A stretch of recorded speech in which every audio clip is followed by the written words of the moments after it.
As 2025 comes to a close, we're taking a look back at the Wisconsin State Legislature's work. Our Wisconsin State Capitol Bureau Chief, Vanessa Kelson, has the stats.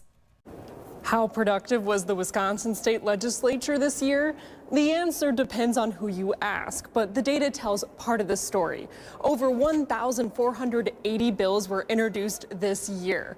Of those, only 82 were signed into law, and 24 of those were fully vetoed by the governor. How would you rate the productivity of this session this past year? I think we're doing pretty good. The Senate is not meeting the moment. Barry Burden, a professor of political science at UW-Madison's take. Well, there was less activity.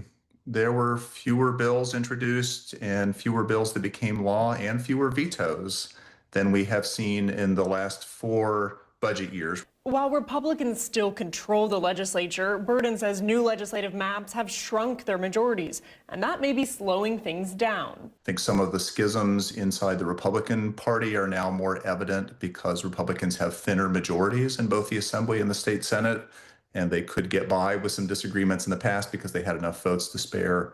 But when it comes to deciding the biggest accomplishment of the legislature this year, there's widespread agreement. It's passing the $111 billion state budget. Everything else, I think, pales in comparison to that monster piece of legislation. As we head into the next year, don't expect a big increase in productivity. It's another election year, and lawmakers will be busy campaigning. Still, the legislature plans to reconvene in January.